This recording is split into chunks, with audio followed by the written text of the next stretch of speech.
গতকাল শারজিস আলমের একটা পোস্ট হঠাৎ করে ভাইরাল হয়। শারজিস আলম লিখেছেন যে বিএনপি মাঠ পর্যায়ে দেখলো এবং তাদের নেতাকর্মীদের অবস্থা এবং 5ই আগস্টের পরবর্তী সময় তাদের কার্যকলাপ সব মিলায় বিশ্লেষণ করে যখন তারা দেখলো যে তাদের ভোট নাই, মাঠ পর্যায়ে তাদের কোনো ভোট নাই, তখনই তারা আওয়ামী লীগের সাথে একটা গোপন ডিল করলো।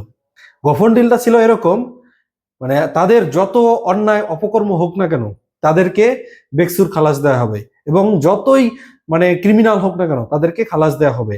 এই মর্মে আওয়ামী লীগের সাথে একটা গোপন ডিল হয় এবং সেই গোপন ডিলে তাদেরকে জামিন দেওয়ার উদ্দেশ্য নিয়েই একসাথে একসাথে নির্বাচন করার প্রতিশ্রুতি হয় এবং সেই প্রতিশ্রুতি আলোকে সকল আমলাদেরকে কাজে লাগিয়ে নির্বাচনে এই 2026 সালের নির্বাচনে ইঞ্জিনিয়ারিং করে তারেক রহমানকে ক্ষমতায় নিয়ে আসা হয় এবং আমাদের দাদুকে হুমকি ধামকি দেওয়া হয় যে এই নির্বাচনী ফলাফল মেনে নিতে হবে এবং আমাদের জাতীয় দাদু সেটা মেনে নিল, না হলে দেশের অস্থিতিশীল পরিবেশ তৈরি হতো।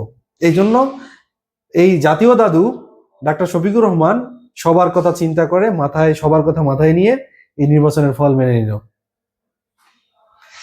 এখন আপনারা দেখতে থাকুন এই আওয়ামী লীগকে পুনর্বাচন করার পরে বিএনপির অবস্থা কি হয়।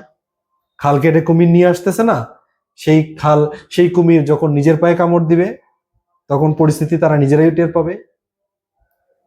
ভিডিওটা শেয়ার করবেন কিন্তু। ধন্যবাদ সবাইকে। আসসালামু আলাইকুম।